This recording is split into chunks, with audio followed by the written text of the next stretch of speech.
Bonjour à tous et bienvenue. Je vous propose un Café Rébellion, un entretien vidéo pour le magazine Rébellion au SRE.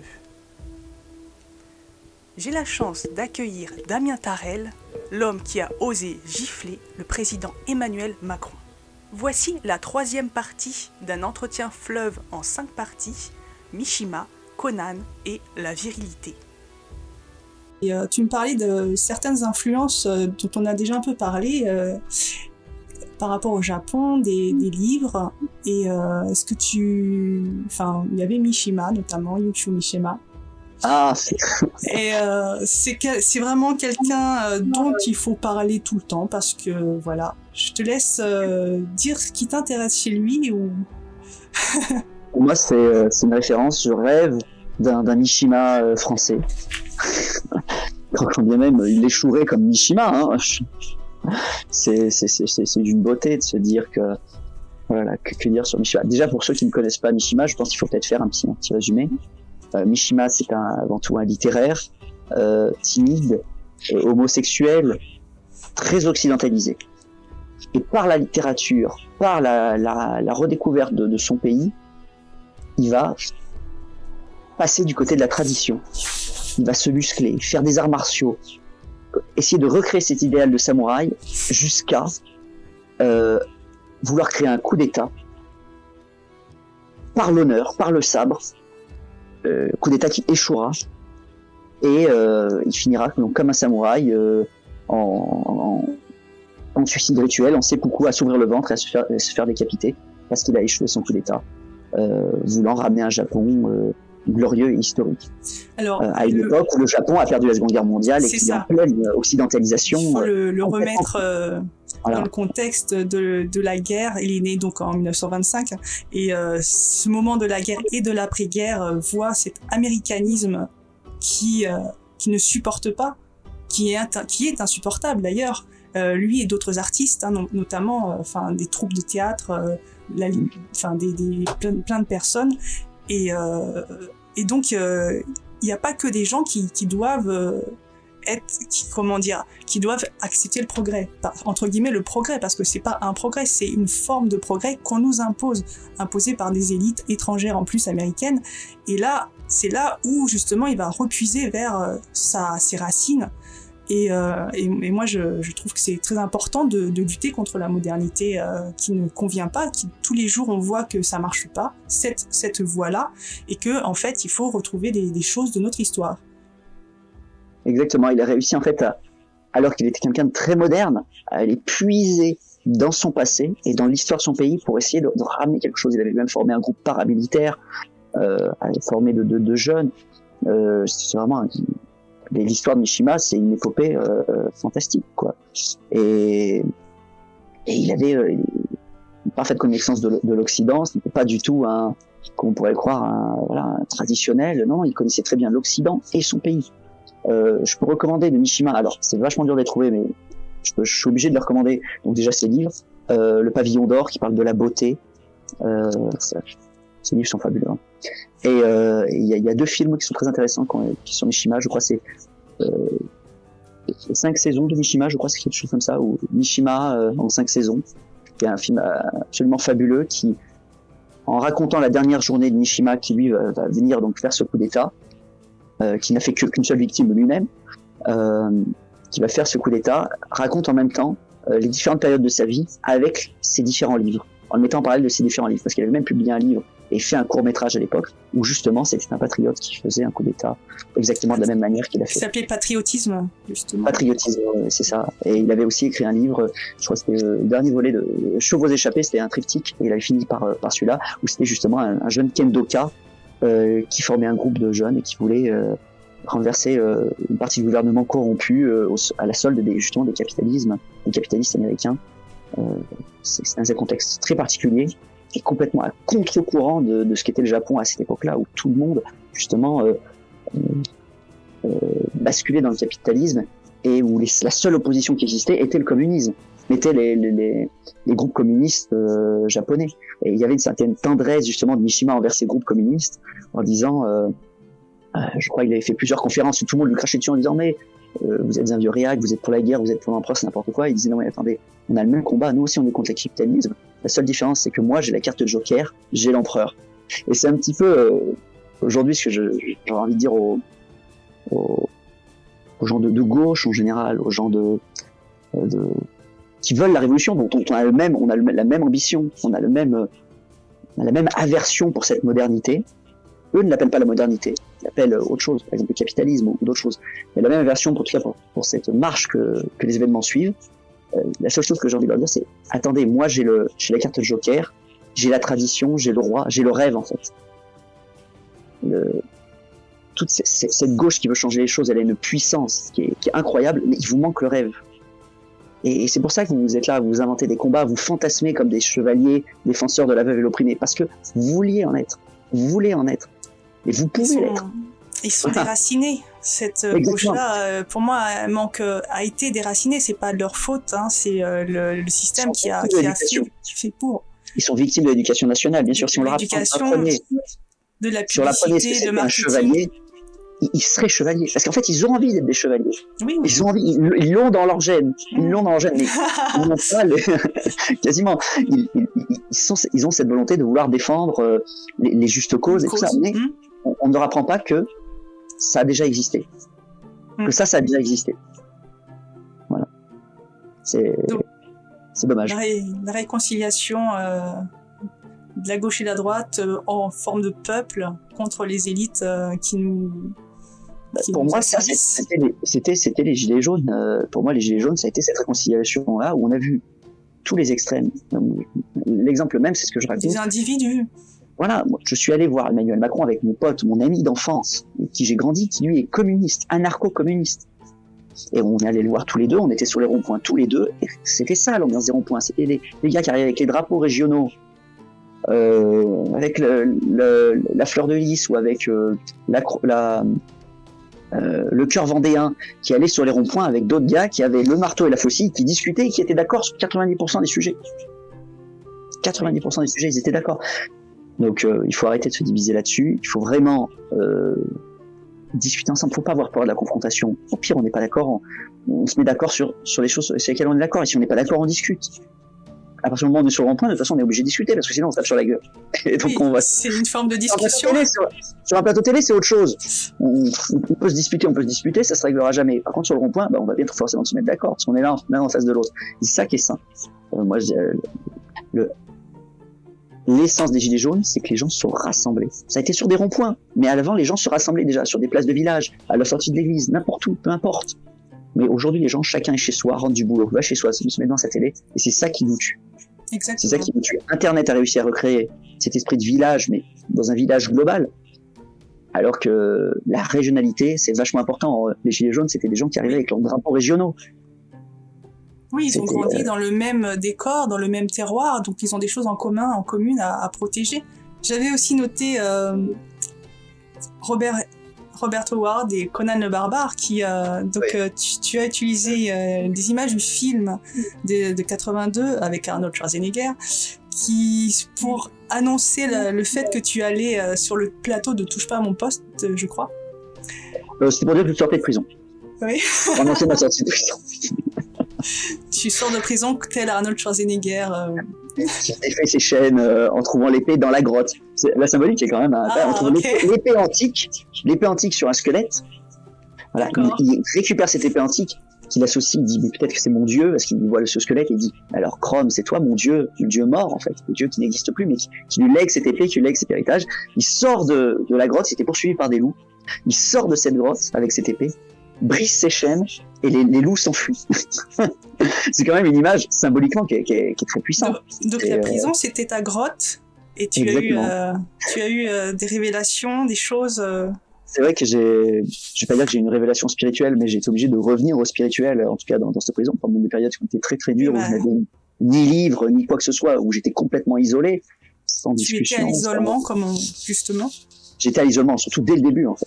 Dès le début, on vous met à l'isolement dans la prison, surtout en période de Covid, pour éviter que le virus entre en prison. Mais bon, j'ai été mis à l'isolement dès le début, et après j'ai été mis à l'isolement plus tard, aussi, mais qui a été ça a été un peu plus léger parce que là j'ai pu avoir accès à des livres, à des visites. Au tout début, c'était vraiment très très dur de passer d'un coup de cette cohue médiatique à rien du tout. Alors, moi je suis quelqu'un qui adore parler, qui adore communiquer, et là d'un coup j'ai été enfermé dans une pièce à peu près 23 heures sur 24. Le début de la prison, c'est 24 heures sur 24, même complètement seul. Les seuls contacts sociaux que vous avez, c'était le repas qu'on vous apporte, et puis c'est tout. Pas de discussion, rien du tout. Vous voulez vraiment mettre la punition quand même? Je ne sais pas. Moi, personnellement, je trouve que ça, c'est extrêmement dur comme régime. Je n'aurais pas affligé ça à quelqu'un. Après, peut-être que certains le tolèrent plus que d'autres. Peut-être que ça ne gêne pas certaines personnes d'être complètement isolées.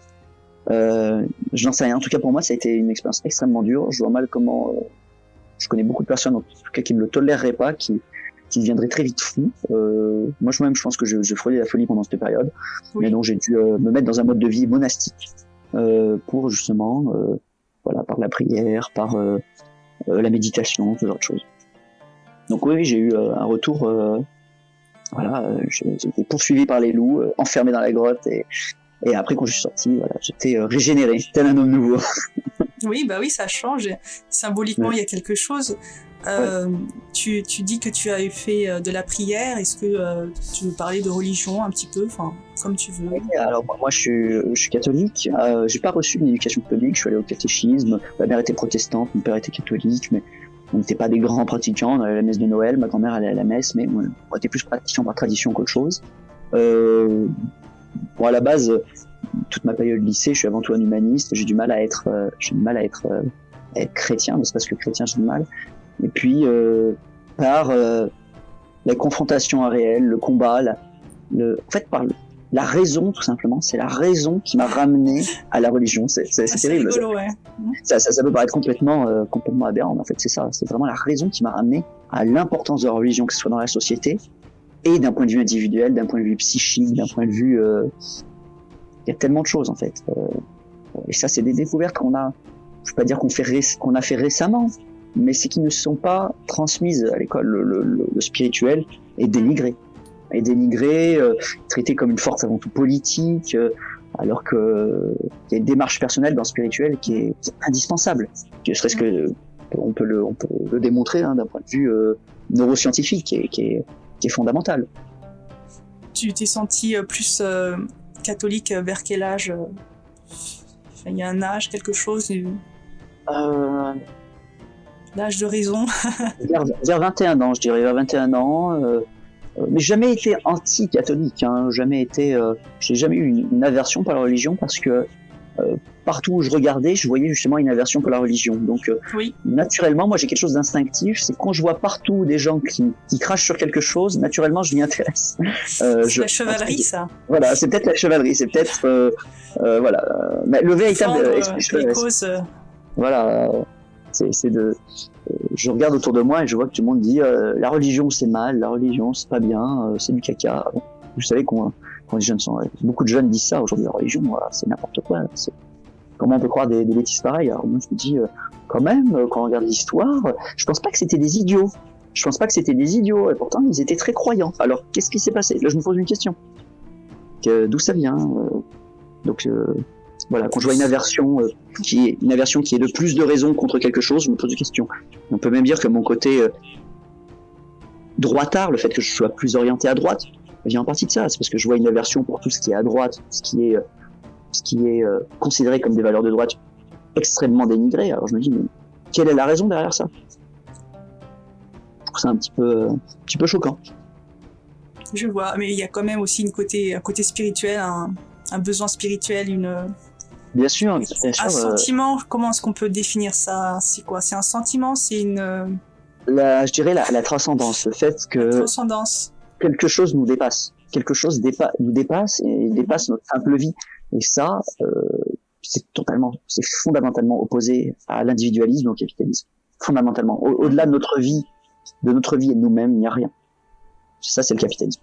Et moi, très vite, j'ai compris que je voulais déjà qu'il y ait quelque chose. Je ne peux pas vivre s'il n'y a pas autre chose. Donc voilà, c'est cette transcendance, me dire que ce que je fais implique de grandes choses et pas des choses forcément matérielles. mais des choses spirituelles, des choses qui vont bien au-delà de ma vie, bien au-delà même de mon existence. Très bien. J'avais aussi une autre question à propos de la chevalerie et l'image du guerrier. Et j'avais une question par rapport à la virilité. Est-ce que tu dirais que aujourd'hui, une partie des jeunes hommes doivent se réinventer une certaine virilité, car elle est souvent, comme, je sais pas, peut-être le droitard, le catholique, je ne sais quoi, critiquée par certaines personnes, parfois à juste raison, peut-être pour des mauvaises raisons aussi. Mais en tout cas, moi je remarque qu'il y a des jeunes garçons qui ont besoin de s'affirmer dans une virilité, mais du coup ils ne savent pas vers où se tourner. Ils peuvent parfois se tourner vers le côté un peu gangsta rap qui est beaucoup plus promu par le système. Et est-ce que tu penses que dans la chevalerie et dans l'image du guerrier, il pourrait y avoir une réponse pour des personnes qui voudraient incarner quelque chose comme de l'ordre de cela? Bien sûr, notre virilité, c'est d'une certaine manière la chevalerie, c'est associé depuis très longtemps. Et on a enlevé ce concept de chevalerie, le concept guerrier, et la nature a horreur du vide, et l'homme a besoin d'idéal guerrier, a besoin de force, d'avoir un modèle de force, ne serait-ce que pour s'identifier, ne serait-ce que pour se regarder dans la glace, il a envie de s'imaginer fort, d'une certaine manière. Donc le vide a très vite été comblé par cette force venue d'Afrique, et par cette culture street, qui au final qui a été très longtemps la seule alternative, en fait, c'est-à-dire soit tu es le petit gars à lunettes, un peu intello, qui va réussir parce qu'il a fait des études d'économie et qui va niquer tout le monde en faisant du commerce, soit t'es le gangsta rap qui fait du business et qui est capable de sortir un flingue ou de taper quelqu'un, mais qui en a une paire, quoi. Pour moi, c'est plus une influence américaine, afro-américaine que réellement africaine. Oui, c'est plus une influence de la culture afro-américaine, oui, en effet.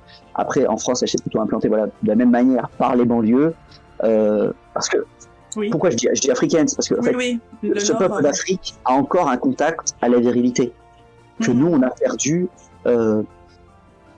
depuis pas si longtemps que ça. Depuis la période mai 68, on a perdu nos hommes, on a perdu le concept de virilité, ne serait-ce que d'un point de vue intellectuel. La vérité intellectuelle est aussi très très mal vue. Le fait d'avoir des idées, je peux m'arrêter à cette formule, peut être très mal vue. On veut pas faire de vagues, on est contre la violence, on est toute l'idéologie anti-violent. Moi je suis pas pour la violence, bien sûr la violence c'est un dernier recours, mais on a un absolutisme sur l'anti-violence que je trouve est très très mal vu. Comment voulez-vous que des gens qui viennent d'Afrique entendent cette idéologie puissent y accorder du crédit? Bien sûr que non. Donc on leur présente à côté un autre modèle qui est celui du gangsta rap américain qui lui connaît les banlieues de Chicago. Ah bah lui bien sûr ça le fait rêver. Il suffit de voir le parallèle qu'il y a justement très intéressant entre la culture street et la culture samouraï. Vous voyez, très souvent, je sais pas si vous connaissez, il y a plusieurs films comme ça qui associent la culture street américaine avec la culture du guerrier, du samouraï, des choses comme ça. Ça prouve qu'il y a un lien, il y a cet idéal guerrier dans la culture street. Et nous, on n'a jamais voulu ramener cet idéal guerrier, on l'a toujours dénigré. Et je pense que la chevalerie, c'est une juste réponse, même si des fois, il peut y avoir des excès de revulgarisation en disant les muscles, tout ça. J'ai jamais vu autant de personnes dans les salles aussi musclées, et pourtant je n'ai jamais vu si peu de guerriers, je n'ai jamais vu si peu de combattants aussi. J'ai jamais vu tout le monde est là. On n'a jamais eu autant de musclés dans notre époque, et pourtant où est la révolution, où tout le monde se fait marcher dessus. Donc moi je pense que la virilité elle vient surtout du pantalon, elle vient surtout de l'intellect, peut-être de beaucoup d'autres choses, la virilité du quotidien en fait. Pas même si c'est important de donner des exemples spectaculaires, par exemple Conan le Barbare, Papacito, tout ce qu'il y a aussi voilà dans la culture street, les rappeurs, les machins. C'est important de donner des exemples spectaculaires aux jeunes pour qu'il y ait une identification. Mais dans la réalité, ça peut être beaucoup plus simple. Ça peut être beaucoup plus simple, beaucoup plus fondamental. Et vous voyez, une gifle, c'est pas grand-chose. Tout le monde peut le faire. Tout le monde peut le faire. Une femme aurait pu le faire. Donc, vous voyez, et pourtant, il continue de se déplacer. Il est allé à Marseille. Il n'en a pas pris une. Hein. C'est une grand-mère qui m'a écrit ça en prison. Quand j'étais en prison, il était allé à Marseille. Il avait passé 3 jours à Marseille. Et une grand-mère marseillaise m'a dit, il est venu à Marseille, il s'est rien passé. C'est tous des PD. Elle m'avait écrit ça, la grand-mère m'avait écrit ça, c'est tous des PD chez nous. Ça me faisait rire. J'ai dit, ouais, quand même, il va un peu fort. D'accord. En prison, j'ai aussi vu que dans une interview que vous aviez reçu des livres, et notamment des livres de l'Institut Iliade sur la culture européenne. Est-ce que ça vous a donné est-ce que ça t'a donné des points d'intérêt, je sais pas. Bien sûr, surtout que c'est parmi les premiers livres que j'ai reçus, donc ils ont été extrêmement importants pour mon bien-être mental. Il y en a plusieurs que j'ai trouvé très pertinent. Celui que j'ai trouvé le plus pertinent, étrangement, pas celui qui parlait de culture, pas forcément tous ceux qui parlaient de culture européenne, puisque c'est un sujet que je connaissais plutôt bien. C'était celui d'Institut Iliade qui parlait justement de capitalisme en tant que et de société de marché. En fait, il parlait plutôt de société de marché que de capitalisme, en expliquant très bien que justement ce capitalisme, comme je t'ai expliqué tout à l'heure, est avant tout un mode de pensée. Et non pas forcément un système hiérarchique, économique. Voilà. C'est avant tout un mode de pensée. C'est par ce mode de pensée, par cette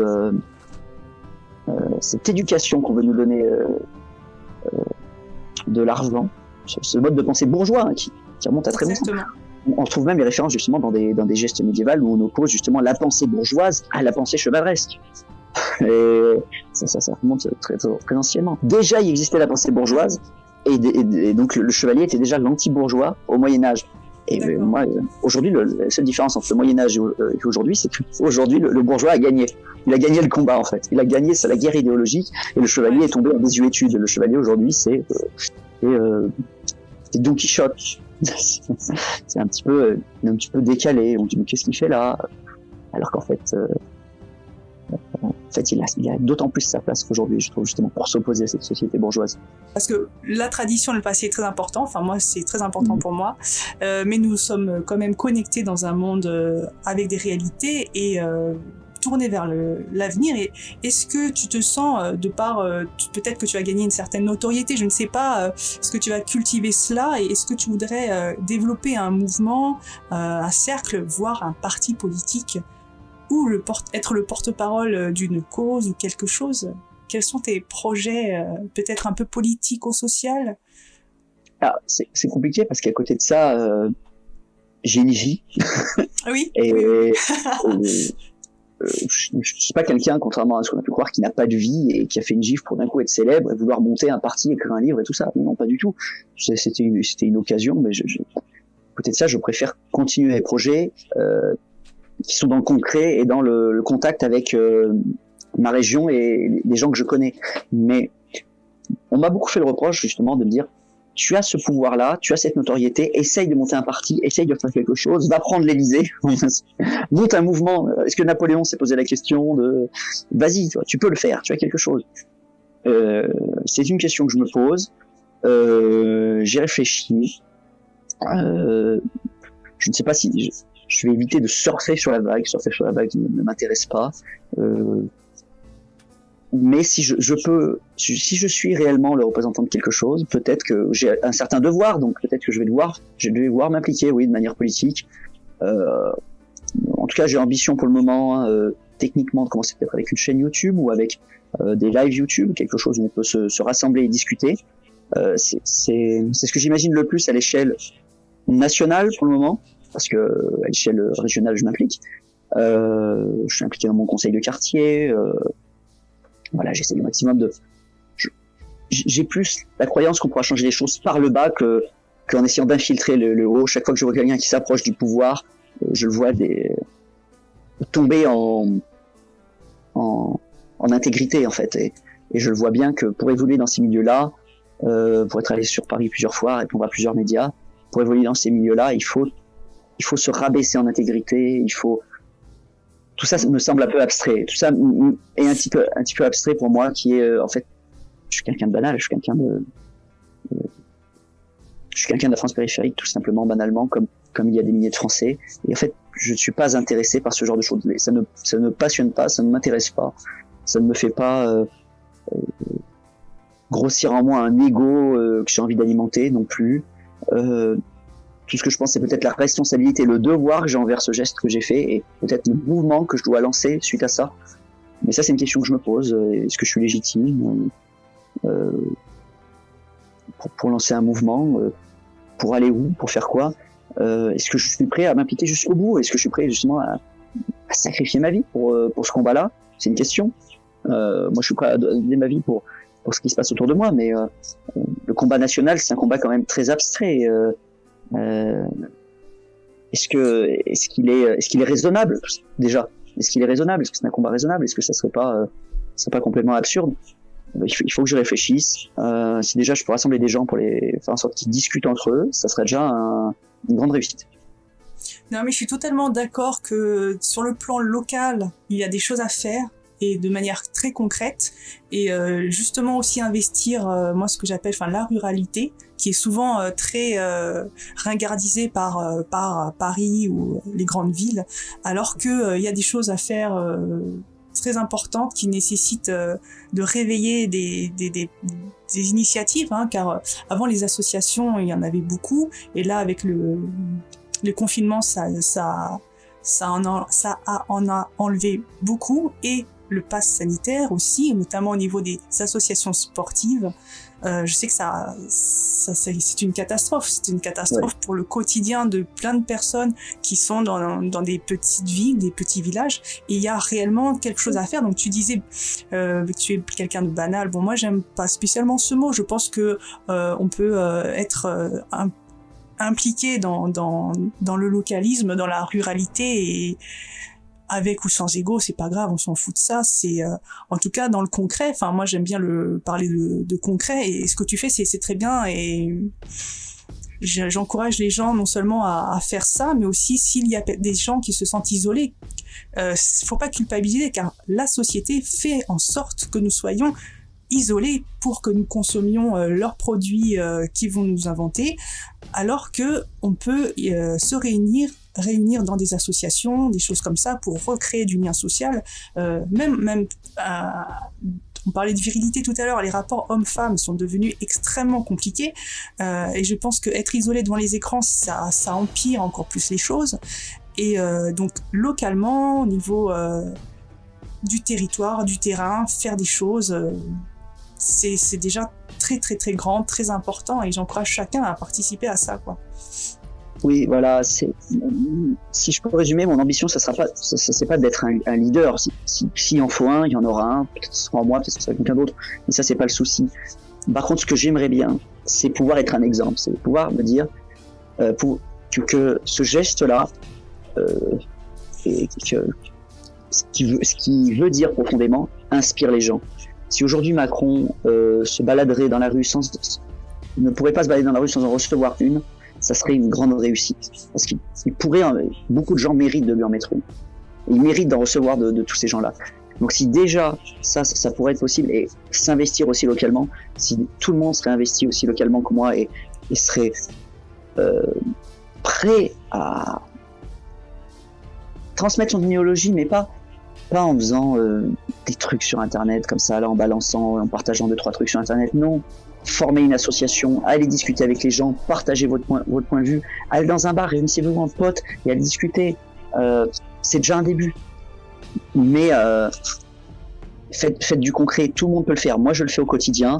Je transmets des valeurs à des enfants, je transmets des valeurs à des adultes. Je permets à des adultes qui ont les mêmes valeurs de se réunir, de former une contre-société. On peut la faire. On peut la faire par le bas, on peut la faire, cette contre-société. On peut tous le faire. Donc, si moi je peux le faire, on peut tous le faire. Et Et bientôt demain, dans les rues, il y aura que des gens qui ont envie de mettre une claque à Macron. Et comment il fera ? Il fera plus rien. Je veux dire, si demain les maires font une déclaration d'indépendance, qu'est-ce qui se passe ? On envoie l'armée, comment ça se passe ? Voilà, donc par le bas, on peut y arriver. On peut y arriver par le bas en formant nos groupes sociaux, nos groupes d'amis. Ça commence par des groupes d'amis. Qu'est-ce que c'est une association ? Qu'est-ce que c'est une association ? Est-ce que c'est faire du sport ? Est-ce que c'est faire du dessin ? Est-ce que c'est faire, avant tout, une association ? C'est se réunir de manière régulière entre personnes. C'est tout. C'est plus facile de se réunir de manière régulière avec des personnes qui sont de chez vous. Et à partir de là, peu importe l'activité que vous faites, j'ai à côté de ça une association justement de modélisme, on fait de la peinture, mais quasiment on discute de politique, et on est de tous bords politiques, et on est tous d'accord, et on discute, on débat, des fois on n'est pas d'accord, on trouve des points d'entente, on arrive à une conclusion où on est d'accord. La discussion évolue, notre point de vue mutuel évolue à tous. C'est comme ça que ça fonctionne, il faut se rassembler, il faut faire des initiatives comme ça, et c'est par le bas, je pense qu'on y arrivera plus qu'en infiltrant les hautes sphères. Très bien. Merci beaucoup. Donc beaucoup de noms de l'appel de Cthulhu. En ce moment, on essaye de rejouer à ça. C'est pas mal ça aussi, ouais. Mais tu savais que Lovecraft échangeait justement avec Robert Howard, celui qui a créé le Azeroth et tout Conan. Avec celui qui a écrit Conan. Et justement, il débattait justement de civilisation, pas civilisation. Il débattait de ce genre de sujet. C'est vachement intéressant quand on y pense. Oui, parce qu'ils sont contre le monde moderne en fait. Ouais. Et c'est ça qui est génial. Lovecraft, il détestait l'industrialisation, la modernisation de tout ça. Aujourd'hui, on lui fait le procès de racisme, mais c'était pas ça. C'était un tout, quoi. C'était le cosmopolitisme. C'est pas juste du racisme, c'est juste transformation en ville moderne, en fait. Contre le monde moderne, en fait, j'essaie d'intellectualiser l'idée que Conan le Barbare, chez Howard, représente la force, une certaine violence et sauvage, non civilisée, que je peux apprécier. Et à la fois, tout à l'heure, je disais que j'apprécie la violence des arts martiaux. Donc on va parler, par exemple, même de Mishima. Je suis un peu éloigné, mais bon. Non. J'ai vu le lien direct. Quand tu m'as dit Conan, et déjà j'ai pensé à Mishima en fait. Parce que la manière dont tu l'as abordé, tu as dit la violence. Attends, c'est quoi que tu as dit Sauvage. La violence sauvage, presque on peut dire naturelle. Et donc t'en viens à la pureté en fait. Non, pas du tout. Okay, d'accord, ok. Non, mais je m'embrouille très vite. Okay. Mais on peut parler. En fait, la pureté peut être une réponse. C'est-à-dire que oui, c'est-à-dire la force la force sauvage de Conan, primitive, parce qu'en fait c'est ça, c'est primitive, premier et d'une certaine façon pure, j'imagine. Et que j'aimais tout à l'heure, je disais que j'aimais la violence plus raffinée, contrôlée, travaillée des arts martiaux, et je me disais mais ça paraît paradoxal, ça paraît le contraire. Et en fait non, j'ai réussi à avoir le point commun. Le point commun, c'est contre la modernité, c'est pour la tradition, c'est-à-dire à la fois chez les chevaliers ou chez le barbare de Conan, il y a ce côté tradition, ils luttent pour le monde dans lequel ils sont, le monde d'avant, leur terre, etc. Et ils sont contre, et donc Mishima est contre l'américanisation du Japon, etc., la modernité, le fait ils défendent l'empereur, etc. Donc ils luttent, ils sont contre le monde moderne tous les deux. Et voilà, ça c'était une petite interprétation que je m'étais faite, des petits liens. C'est vrai, oui, en effet, ils sont contre la modernité. Il y a tout à fait cette notion-là en fait. Mais comme tu dis, c'est parce qu'en fait, même le samouraï, le guerrier, malgré tout son raffinement dans son art martial, dans tout ce que tu veux, en fait, c'est quelque chose d'extrêmement brutal et d'extrêmement primitif et d'extrêmement, je reviens à mon idée de pureté, pur, en fait, simple. Extrêmement une certaine innocence. La pureté, l'innocence, il n'y a pas eu de construction. Il n'y a pas eu la civilisation qui a amené sa construction, que ce soit sur le samouraï ou sur le guerrier, le guerrier barbare Conan. Il y a des notions simples. Le respect des anciens, le respect des traditions, le respect des dieux. Tu vois, quelque chose de basique. C'est ça, le terme que j'ai écrit, c'est que ils ne sont pas corrompus. Ils ne sont pas corrompus, exactement, ils ne sont pas corrompus par la modernité. Ils ne sont pas, j'allais dire déconstruits, mais je veux dire justement construits par la modernité. Et donc quand ils arrivent, ben justement ils arrivent tels des enfants dans un monde de construction ultra complexe qui peut être la ville ou qui peut être la société. Et en fait ils arrivent, ils détruisent tout parce qu'en fait eux c'est comme un lion en cage, tu vois ce que je veux dire? Ou alors s'il essaye de se mêler dans cette société, ben il se fait absorber. Dans Conan, à un moment, il y a un passage où justement il gagne de l'argent et il commence à payer des danseurs, des machins comme ça, il va à manger et puis il finit complètement bourré, il sait plus où il est, il finit arrêté, enfin il a pas sa place en fait dans ce monde-là. Ben, Mishima c'est pareil, il a pas sa place dans ce monde-là, soit il le change, soit il le détruit pour revenir à un monde de pureté, soit il meurt. Et Conan c'est pareil, soit il le fuit, soit il se fait arrêter, mais c'est beaucoup. Voilà, mais il n'y a pas de. D'ailleurs, il est en guerre. Conan, il est en guerre contre ça dans son film. Il est en guerre contre la secte, c'est-à-dire ce qui représente l'idéal de civilisation, c'est-à-dire la secte religieuse avec le leader, avec une hiérarchie, avec des cultes, des temples majestueux. Il est en guerre contre une construction sociale. Il est en guerre contre ça, alors que lui, il n'appartient à rien du tout, quoi. C'est une force sauvage, c'est une force naturelle. Et il y a cet idéal de pureté. Et il y a cet idéal de pureté, et Mishima était très attaché à cet idéal de pureté, justement. Il disait, il y a plusieurs citations que j'ai lues, notamment à ce niveau-là, il parlait des armes à feu, et il parlait de stratégie, on lui parlait de la stratégie de la guerre moderne, tout ça. Et les jeunes, ils leur répondaient, ils disaient, non, mais on ne vaincra pas par notre stratégie, on ne vaincra pas par les armes à feu. On vaincra. Ah non, on disait, mais le sabre, que va faire le sabre contre les armes à feu? Il disait, mais on vaincra pas par notre. On ne vaincra pas par les armes. Il a dit, non, il disait, notre meilleure arme, c'est la pureté. Et ce sabre, c'est notre pureté. Voilà, c'est ça qu'il voulait dire globalement. Notre meilleure arme, c'est la pureté. C'est pas la stratégie, le quoi que ce soit, non. Notre meilleure arme, c'est la pureté. Et c'est pour ça que pour lui, c'était symboliquement très fort d'attaquer le Parlement avec ses sabres, alors qu'il a tué personne. Hein. C'est pour dire, regardez, j'y vais au corps à corps, j'y vais tel un homme simple. Pas. Il y avait un plan très simple. Hein. Donc tu connais son plan. Il est venu, il s'est présenté, il est entré, il a dégaîné son sabre et voilà. Il a fait là, on vous prend en otage, je vais aller parler. Hein. C'est tout. Il n'y avait pas de plan d'attaque. Non. Et c'est ça qui est incroyable, c'est cette pureté et cette force de volonté, du coup. Détermination. Moi, plus il y a de stratégie, moins il y a de détermination. Hein. Et